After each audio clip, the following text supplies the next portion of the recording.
Welcome to Day 4 of my 100-day Oracle DBA challenge. Today we are covering one of the most important internal topics in Oracle database architecture, Oracle background processes. This is one of those topics that truly separates someone who only runs commands from someone who understands how Oracle works internally. If you are serious about becoming an Oracle DBA, or you are transitioning from another database platform, this lesson is extremely important.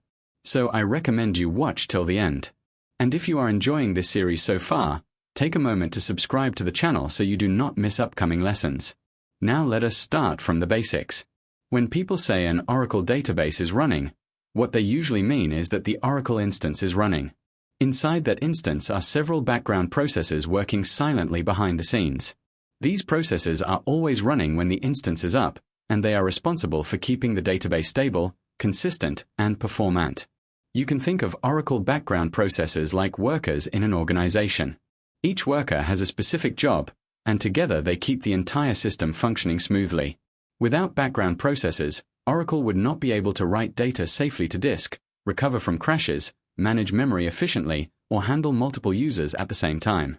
Oracle background processes are server-side processes that start automatically when the Oracle instance starts. You do not manually start them, and in most cases, you do not manually stop them. Their responsibilities include writing data from memory to disk, managing transactions, handling crash recovery, monitoring the system, and maintaining internal structures like the buffer cache and redo logs. Now let us go through the most important Oracle background processes that every DBA must understand.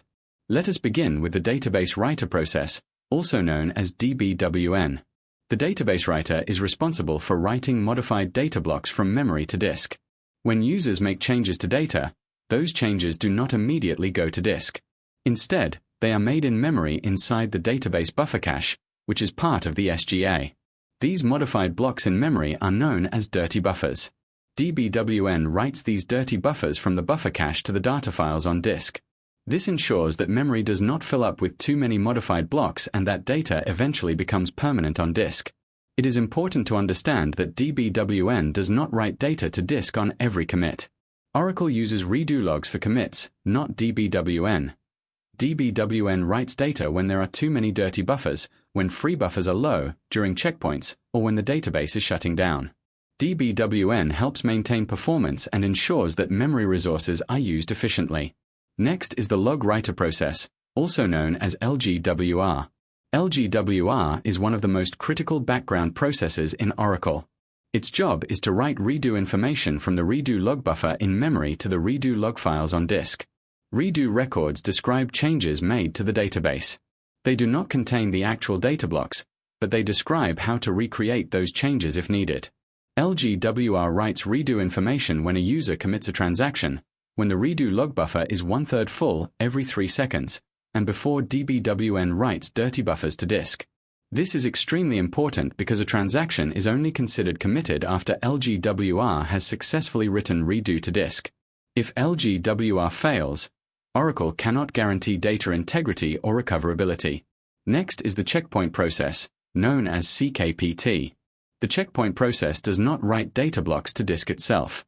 Instead, it coordinates the checkpoint operation. CKPT signals DBWn to write dirty buffers to disk and updates the control files and data file headers with checkpoint information. Checkpoints help Oracle know up to what point data has been safely written to disk. This greatly reduces the amount of time needed for instance recovery after a crash. Without checkpoints, Oracle would need to scan large portions of redo logs during recovery, which would take much longer. Now let us talk about the system monitor process, known as SMON. SMON is responsible for instance recovery. If the database crashes due to a power failure or system crash, SMON automatically performs recovery when the database is restarted. It applies redo records to bring the database forward and rolls back any uncommitted transactions. SMON also cleans up temporary segments and manages space in dictionary-managed tablespaces. SMON plays a major role in keeping the database consistent and usable after failures. Next is the process monitor, known as PMON. PMON monitors user processes. If a user session fails or disconnects unexpectedly, PMON cleans up the session. It releases locks, frees memory, and removes any resources held by the failed process. This ensures that one crashed session does not affect other users or the stability of the database. In some configurations, PMON also registers the database instance with the Oracle listener. Next is the archiver process, known as ARCn. ARCn runs only when the database is in archive log mode.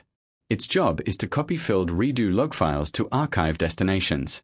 These archived redo logs are essential for backups, media recovery, point-in-time recovery, and data guard environments. In busy systems, Oracle can run multiple ARCn processes at the same time to keep up with redo generation.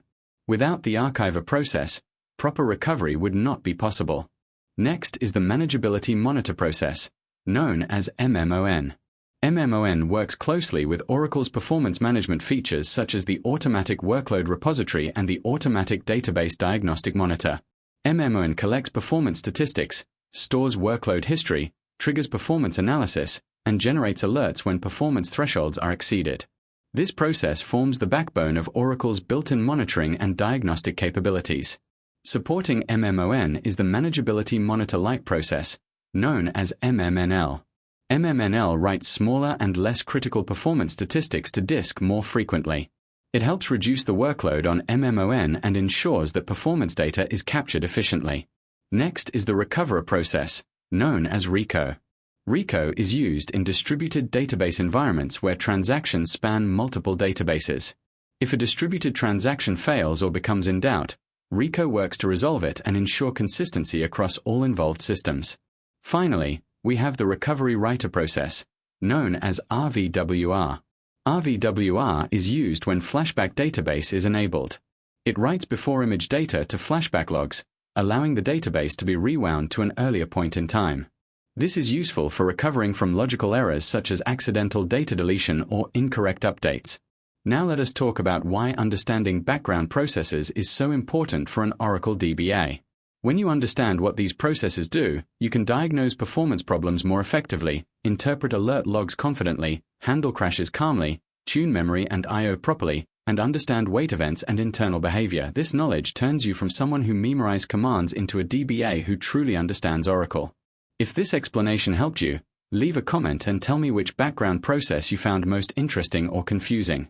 If you are following the 100-day Oracle DBA challenge, like this video and subscribe so you do not miss the next lesson.